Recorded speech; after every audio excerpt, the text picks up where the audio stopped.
parasha. Yes. Why did the Kadosh Baruch Hu want Moses to count the people? He already knows the number. Well, he must know the number, so why would he want to count the people? First of all, how do you know he remembered? I thought God knows everything. Because what? I thought God knows everything. God knows you. God knows the number, so why do you want him to count? Why does God need it? You should know all things that Hashem asks from us human beings. He doesn't need it. He does it all for our own sake, to teach us different lessons. To count the Hebrews, limnot, to give everybody his portion in the world. So, just like Hashem asked us to count days, He asks us to count people. In other words, davar shebeminyan eino batel. Sage expressed it by saying, something that is counted does not become nullified. It's to give each person a sense of his own significance as part of the people, but as a link in the chain. It's like one of the names given for the relationship between Hashem and the people is Yaakov Cheva Nachalato. Yaakov is the rope of the chain of the inheritance that comes from Hashem. Anyone wants to be tied to Hashem, amongst Am Yisrael, has got to know that he is one of the links in the chain. If he fulfills his portion, well and good. If not, the chain might become broken. That's the essence of the concept. Yes. I heard another response. Can you speak a bit louder? Okay, I heard another response. That is that Hashem takes delight in the Jewish people. They're very precious to him. So it's an analogy of a person who's a miser, and he spends all day long counting his money because he just loves it. So Hashem loves us, so he wants to continuously, count his members. Also, some say that's why it was Fatem Lachem. You have to count the days in your life, just like a person counts his money if it's his. If he's working in a bank for the bank owners, so it doesn't make much difference if the day is counting just a few dollars, or is it counting billions of dollars. But if it's his own bank, then it's a difference. So it's Fatem Lachem, counting is for your sake. Value each day, according to the beautiful rhyme of Ibn Ezra, Adam doeg al ibud damav, ve'eno doeg al ibud yamav. Damav enam ozrim, Yamav enam chozrim. So those of you who are just at the beginner's level of the Ulpan, I'll translate into English. The person is concerned about the loss of money. He's not concerned about the loss of days. Money doesn't really help. But days never return. Money you can get back, but days you can never get back. That's right. I have a question, right? I was reading in one of the Gemaras that Reshus Rabbim, it's accepted if it has acceptance of 600,000 people of Israel. What's the correlation between a population and establishing a public domain area for a thoroughway, for traffic?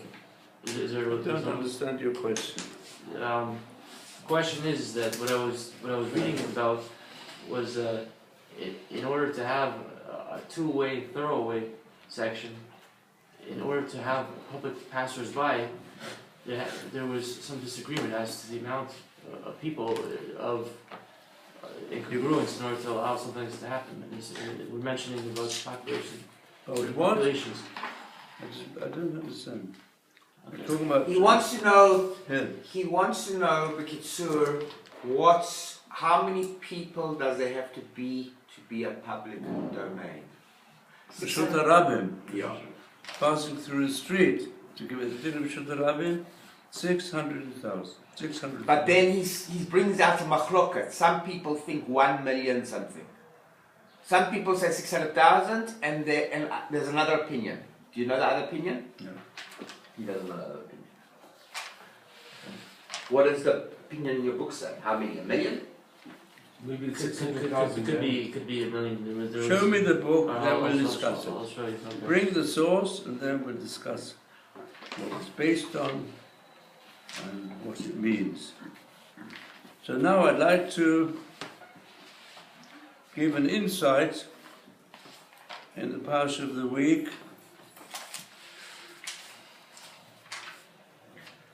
I'm keen to expound this because some aspects of it were sent to my mind from the reading of the Torah at the end of the book of Vayikra, Leviticus, where we read of the troubles that will come upon the people of Israel. But there's a consolation. And in fact, my custom is, as many in also in Jewish tradition, that we read this long list of unfortunate warnings that come to the people of Israel if we do not fulfill the will of Hashem. So Hashem in His own name says He's going to bring terrible punishments. The basic idea behind it is to frighten us so that punishments will not take place. But in case they do, as unfortunately they did, so it says near the end,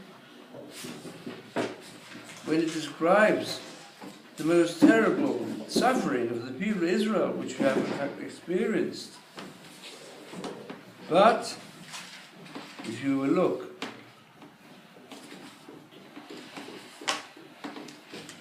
in the Jerusalem Bible, it's page 151. In normal other Bibles, it is chapter 26 of Vayikra, Leviticus. It's verse 42. I'll just give it now first Hebrew.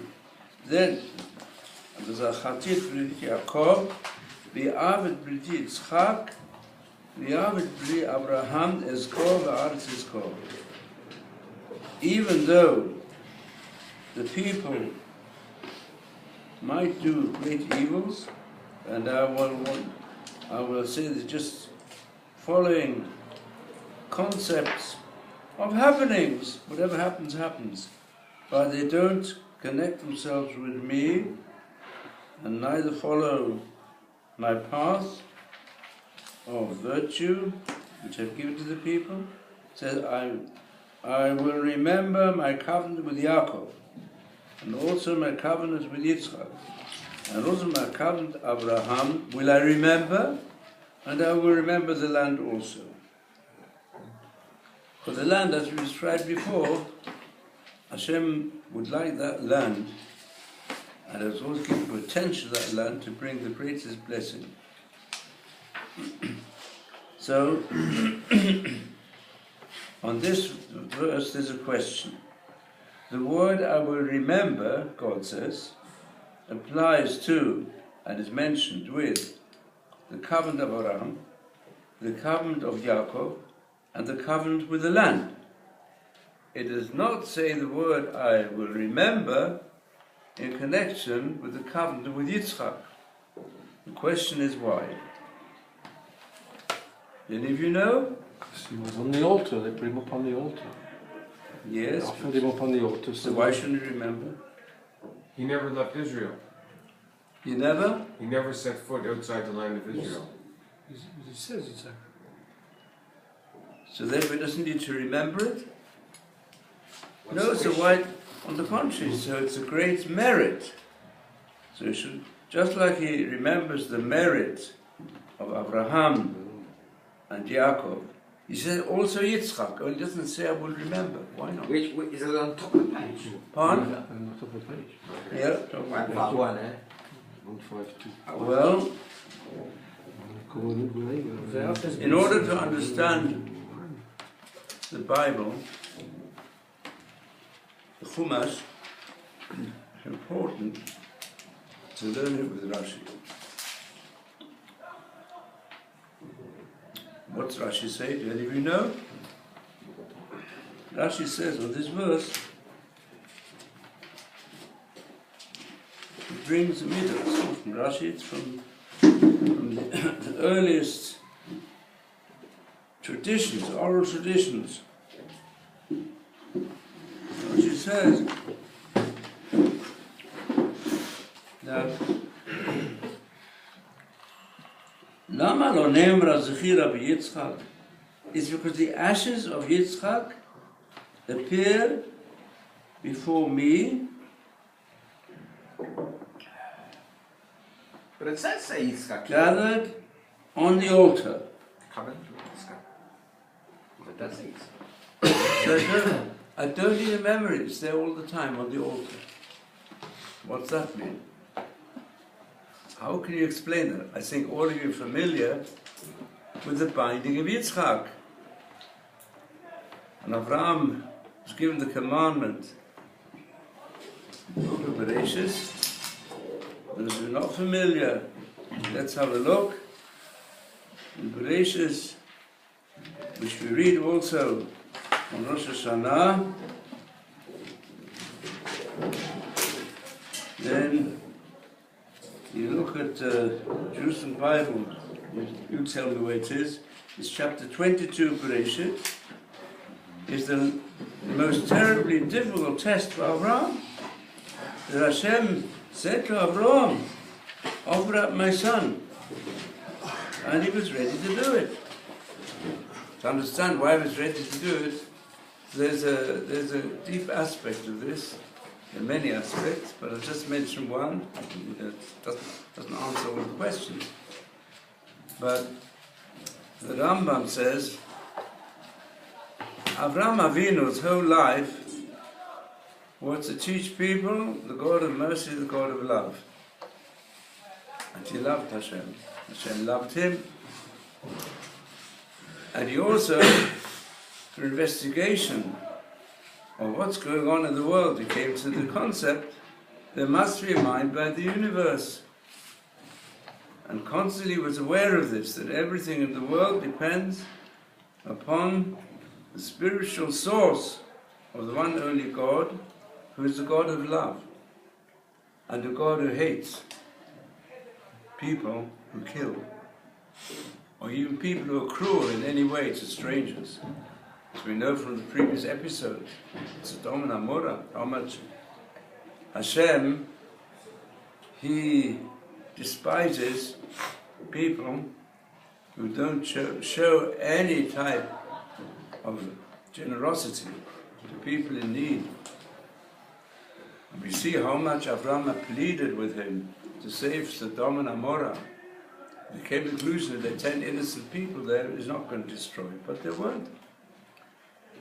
But here we see, even there it's described, that Derech Hashem lasot tzedakah mishpat, to do charity and righteousness, justice.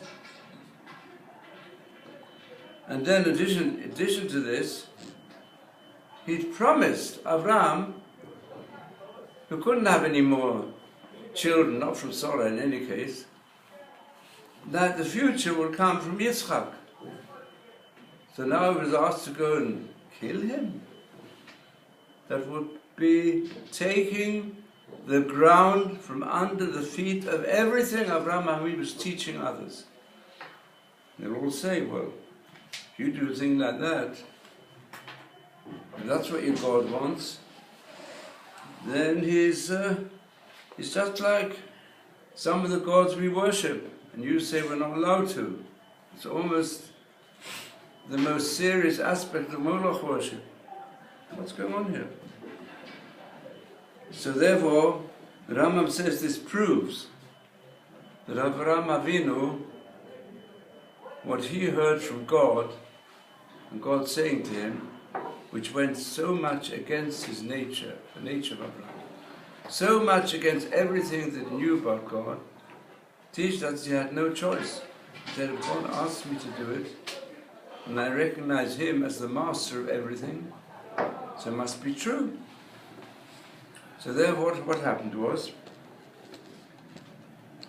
even Yitzchak, he said, if that's what Hashem wants, I'll do it. Please bind me strong. He said to his father, bind me in such a way I shouldn't feel I will not be able to make any resistance when you come to slaughter me. And he understood. He's going to be the korban. But then what happened?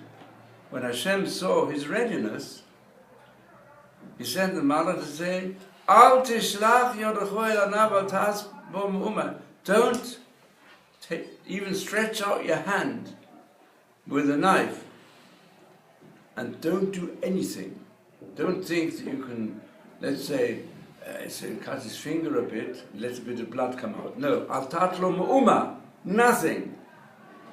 Because now I know that you really fear Hashem. In other words, so the simple interpretation of all this is, the greatness of the Akedah was the teaching that intention to give oneself over entirely, brain, feelings, and conscience even, your idea of conscience. You've got to recognize God as the master of everything. And you've got to have the readiness to give it over. And in fact, like this, this is the usual interpretation. And it also explains why Hashem said then to Abraham, this place, where we went through the Akedah became world famous. Famous painting of Rembrandt. There have been famous different poems and dramas of world literature made upon this episode, which is very deep. In fact, the modern movement of religious existentialism, founded by Kierkegaard, is based on a philosophical understanding of what it means really to accept God as the master of everything, called existentialism. And we know that it had an opposing view, agnostic existentialism. But the religious existentialism of Kierkegaard and his followers was based upon this interpretation. And we refer to it also when we say, V'ahavta Hashem Elokecha. We learn how to love Hashem from Abraham Avinu, and from Yitzchak also, and from Yaakov. So therefore we say, B'chol levavcha. Levavcha is purification of the Yetzer Hara, to be pervaded by the Yetzer HaTov, which is the path of Torah. That's Yaakov Avinu. V'chol nafshecha, that is Yitzchak Avinu, who gave over his life. And they say, if you really want to fulfill nafshecha, you've got to think in your mind, am I ready to give up my life to Hashem when it's necessary? As let's say people were obligated to do when there were so many Jews were massacred, when they were asked, please, go and bow down and worship this idol, or worship the statue of Jesus. And if you do it, fine. If you don't do it, we'll kill you right away. People, because of the Holocaust, well known, there came sometimes Christian, even Catholic priests and others. Some of them were compassionate, others said no, others had the ability to save Jews. On the condition, they were told by the church, on the condition, you can go to the camps or the ghettos and say to the Jews, I'll be able to provide you with visas to come to South America if you're ready to become baptized. And Jews refused, even many Jews who were not really religious, but they said that we're not going to do. We'll stay here, whatever will happen, and we're going to try and survive, but if we don't, we're not going to become baptized under any circumstances. And many of them were killed because of it. So Jews have the B'chol nafshecha.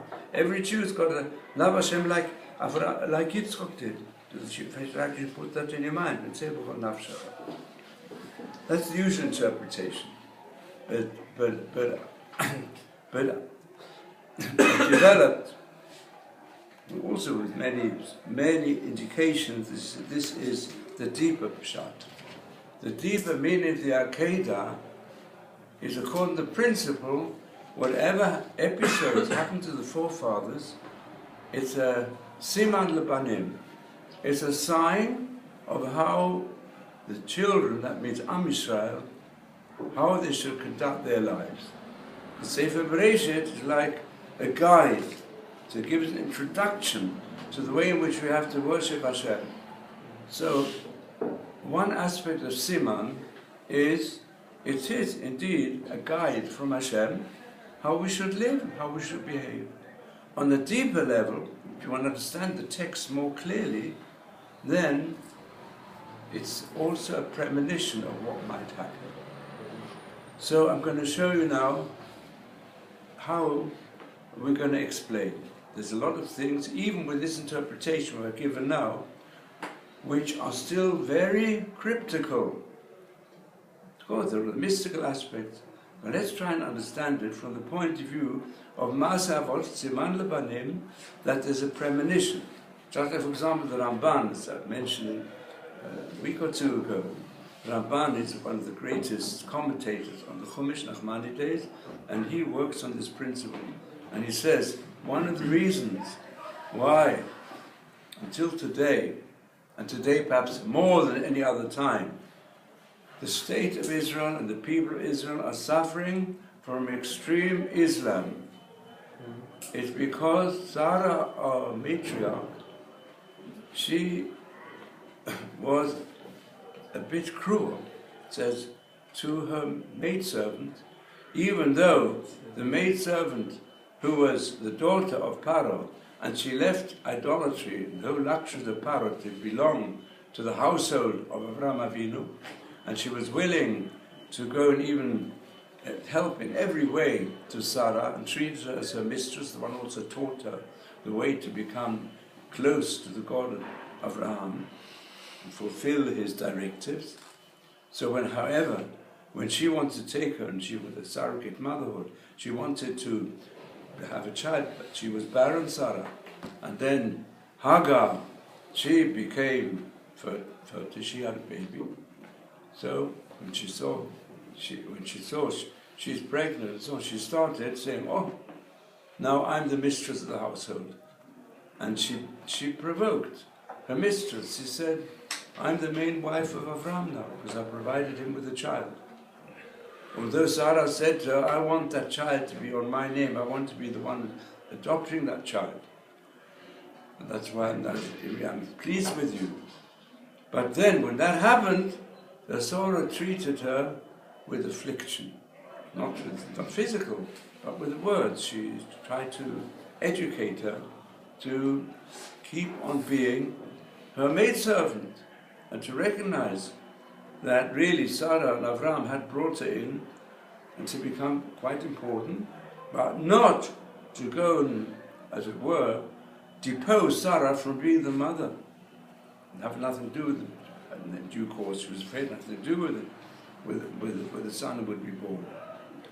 So what then? So therefore, she said, "Please drive her out from the house."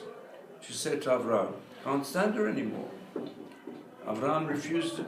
So God said to Avram, "Listen to Sarah. She's right. You can't have her in the house anymore. And this boy is going to cause trouble."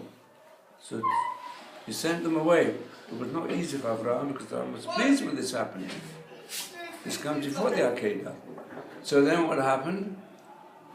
So they were in the desert, and the Malach came. They were dying of thirst, the mother and the child, almost dying. They had nothing, no water. They couldn't find it. The water had finished in the pitcher, which was given to them. And then the Malach came and told her, Hashem has listened. In fact, he listened to the baby. Also listened to both. But he commanded her, if you want your life to be saved, you must go back to your mistress. But because Sarah was cruel beforehand, that's why the one descended from her in future times is going to give measure for measure. For that cruelty, it's going to be cruel to you. and that came to its, so far, we will go further, to the most terrible level of cruelty against Jews, death to the Jews, even quite openly preparing nuclear weapons to destroy them.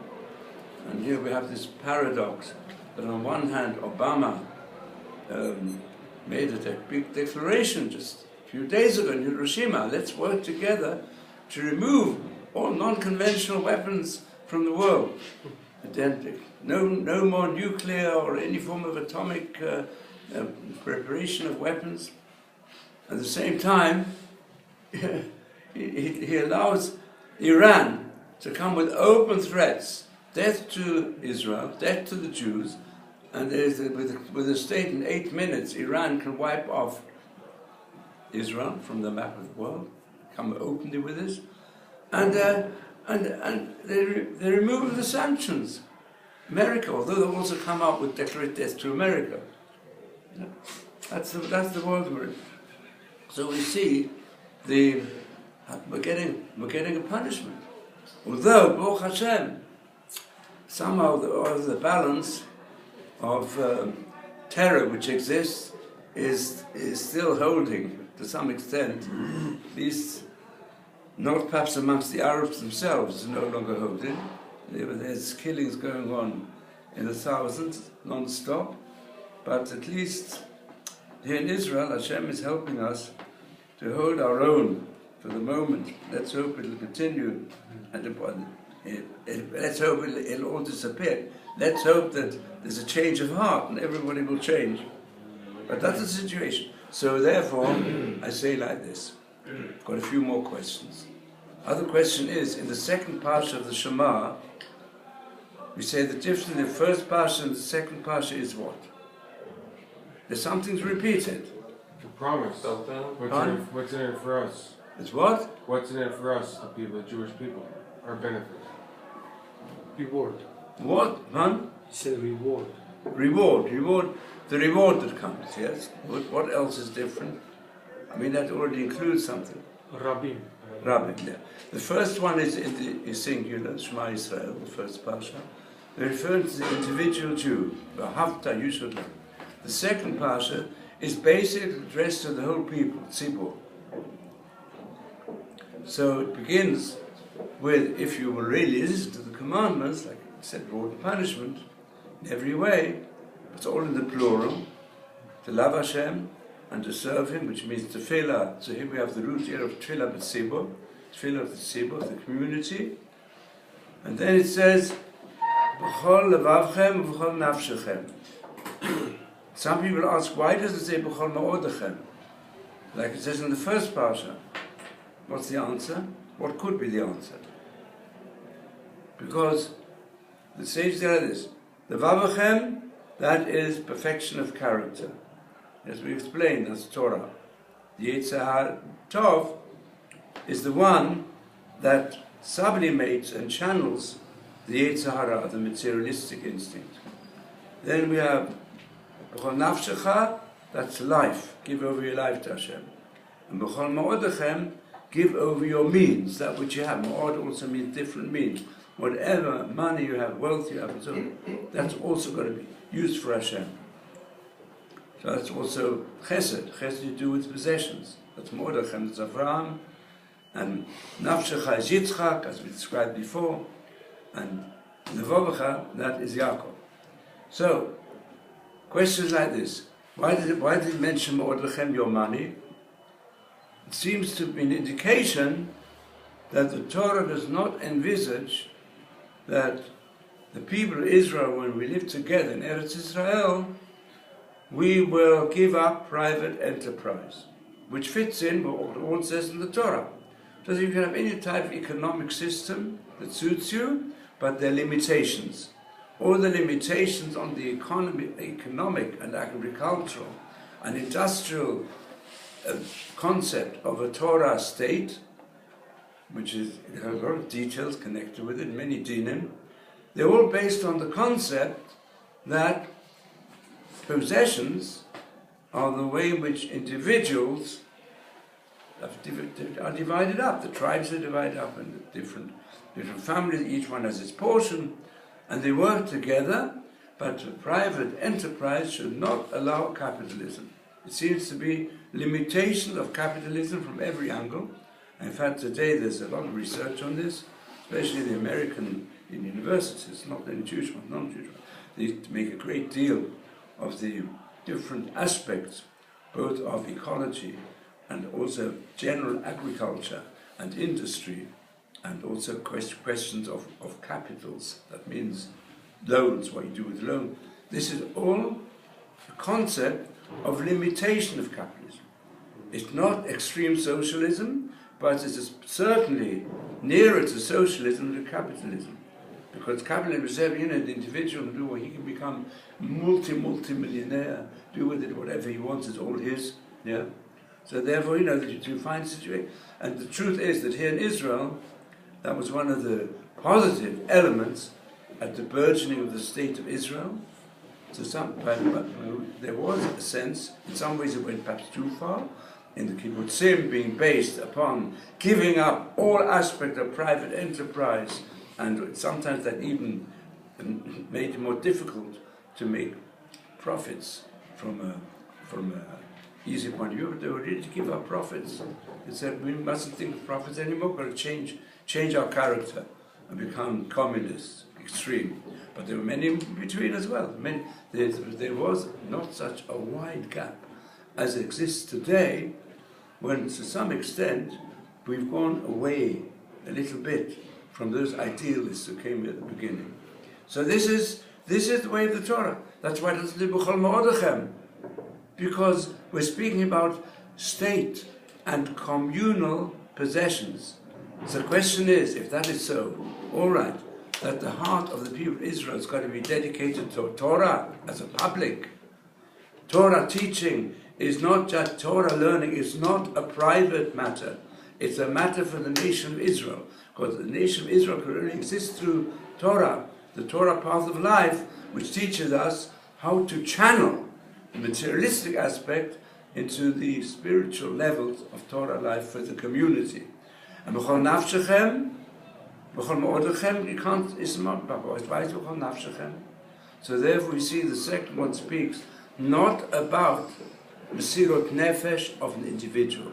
It speaks about Mesirut Nefesh of the whole people of Israel. There's got to be the spirit that also the Klal Israel, the community, we've got to learn as a community that whatever we have comes from Hashem. Hashem asks the community to follow His path, and we don't, then the whole community suffers. And that's why Nafshechem is in the plural, and Ma'odechem is not in the plural. So that needs explanation. So therefore, if you look now at chapter 22 of Bereshit, there are a number of questions here that it says, indeed it says, when the Malach said to Abraham, don't touch him because now I know that you're God-fearing, you're willing to, and you didn't keep your only son, which is really your future. You didn't keep him from me, you were willing to give him up. Therefore, I'm going to bless you. Because this I will bless you. Or what is a blessing? The blessing is not an individual blessing. It's a blessing for the whole nation. So there we see straight away it's got to do with the whole nation.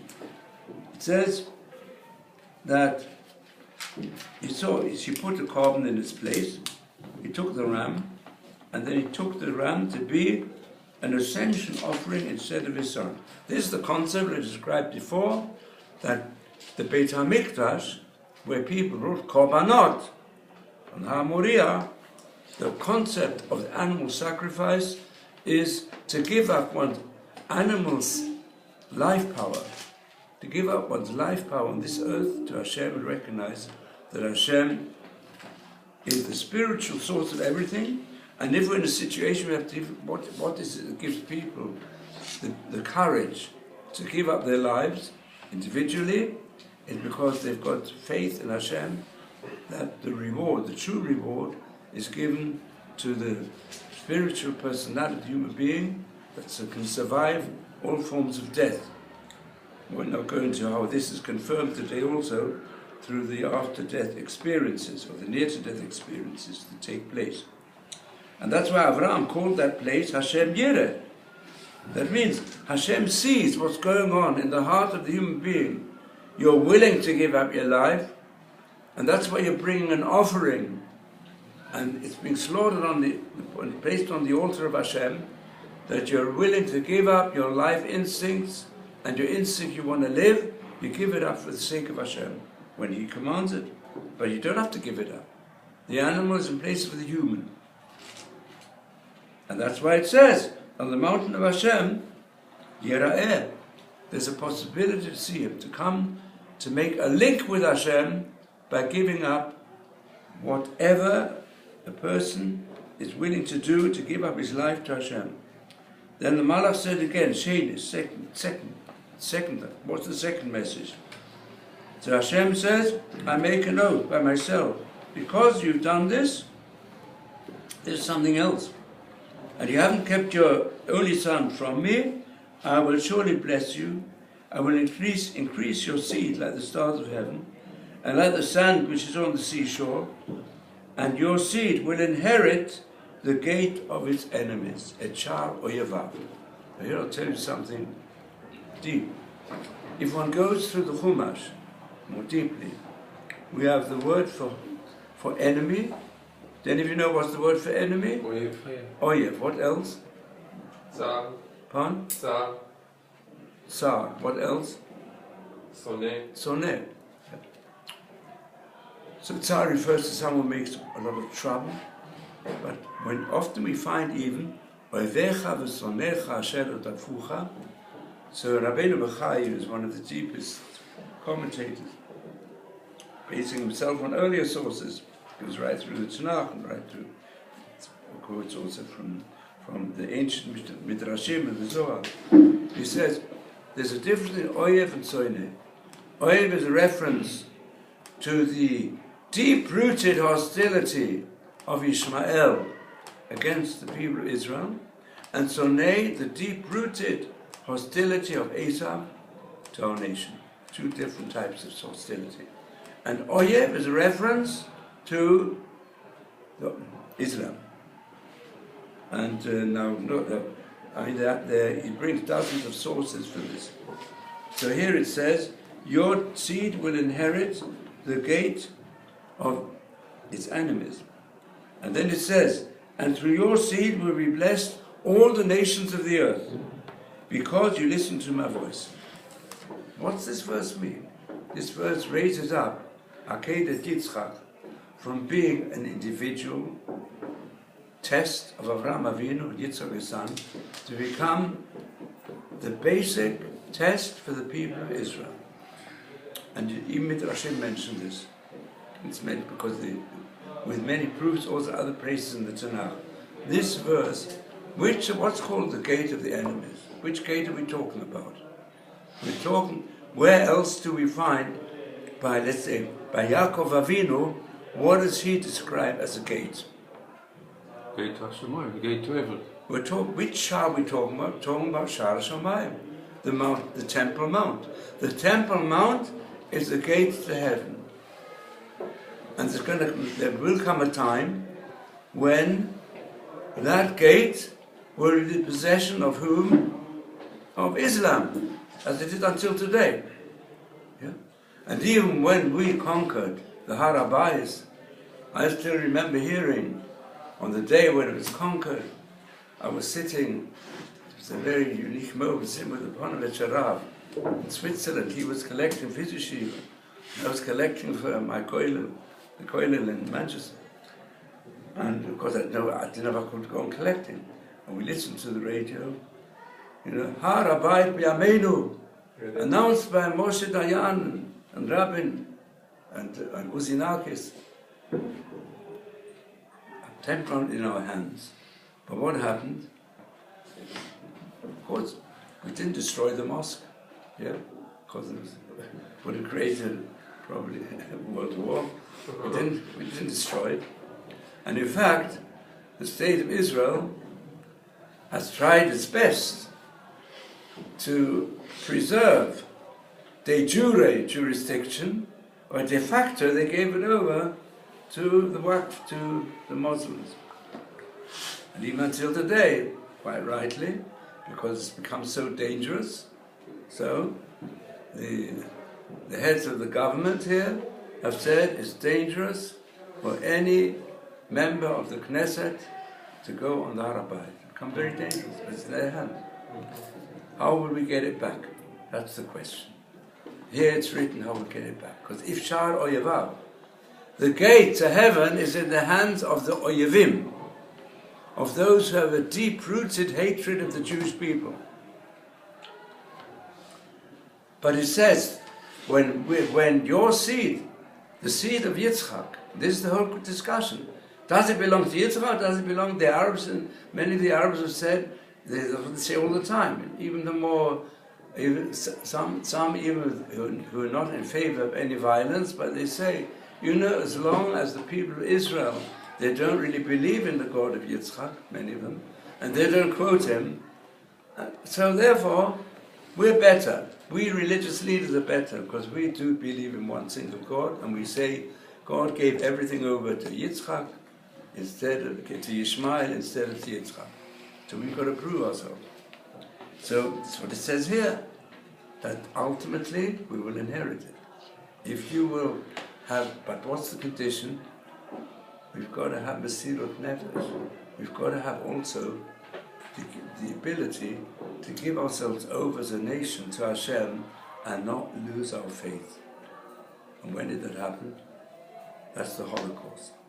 So I say the ashes. How can it, in yesterday's Parsha, Rashi says that Hashem does not need a reminder, a special reminder of the great merit of Yitzchak. He does need a reminder for Avraham and for Yaakov. But for Mesirut Nefesh, he's got to remind that the ashes on the altar of Hashem is a reference not just to Mesirut Nefesh, giving over your life, rather than giving up your future as a Jew, not for the individual, but for the nation. And that's what we say to Hashem. A third of our nation, they showed Mesirut Nefesh. They were not willing to give up their faith in God or their faith in the future of the people of Israel. And what happened to them? They were made into ashes. The ashes on the altar of Har Moriah are the ashes of the crematoriums of Auschwitz and all the death camps. And therefore we say to Hashem, please Hashem, fulfill this. Since Am Yisrael have shown this Mesirut Nefesh, and they've rejuvenated, even Jews are so far removed, despite the enormous trauma of the Holocaust, they've decided we're not allowing for the final solution to the Jewish problem through annihilation. The Jewish problem will survive. What was the song of all the people? Wir werden sie überleben. We're going to outlive our enemies. And Baruch Hashem. Lo yom moskiach here. Am Yisrael is saying, the nations of the world say, die, get going from here. Get out of this globe. And unfortunately, we thought when it happened, surely it's not going to happen again. But surely the world will recognize they're not going to make the mistakes which were made, the nations of the world, under Chamberlain's umbrella, peace in our time, and let the axis of evil, as Church called it, grow and have strength. Deutschland über alles. But today, they say, ISIS über alles. The Islamic State über alles. Where's über alles? Who said über alles more strong than anybody else? Hu ye pere Adam, it says in Bereshis. He is going to be a wild animal. Although he does Brit Milah, although he believes in one God, but a wild animal. Yado bakol. He wants to take over the whole world. And they're gradually doing it, transforming Europe. It's unbelievable that in places where the education was all in favor of a moral, with certain minimum moral civilization in Europe and in America and in other countries, right? They're taking over. He wants to rule everything. So there's only one way out. Hashem, Am Yisrael, Hashem, Mesirut Nefesh, are given over their lives. A third of our nation, millions who are great saints, children who are spotless. But Baruch Hashem, we've given the ability physically to rise from the ashes. Now let's go and fulfill it completely. If we'll do that, then this will become fulfilled. And who will get the blessing? Only not the people of Israel alone. It says here, it's as a result of this Akedah of Yitzchak and the ashes of Auschwitz and crematorium, this is the message for the world, that this will bring blessing. Kol goyei haaretz, all nations will make a turnover. So therefore let us take this lesson to heart and show Mesirut Nefesh through living it. Kiddush Hashem, we know, become regularly used, as we say, HaKadoshim, all those who gave over their lives under the Nazi regime, all those who unfortunately lost their lives and gave them over for the survival of the state of Israel, and they've left us. Let us go and do Kiddush Hashem. We say Kaddish. Kaddish, no mention of dead people. Why? Because we've got to replace them. We've got to go and make up for it. Let's all make up for it by Kiddush Hashem through Mesirut Nefesh, giving over whatever power we have in our mind, in our soul, in our body, and give it over for Klal Yisrael, for Hashem. And thereby, all mankind will be saved. So this is the Sheinis Min HaShamayim, the second message from the Akedah. And then we'll become like the stars from heaven, giving light in the night, and ultimately bringing the dawn of redemption. Amen. So also I'd ask again, like this morning, tomorrow please ask me your questions at the beginning, as I did this morning, and then I want to give you, if I've got any comments or questions on today, I'll be pleased to deal with them. Really later tomorrow.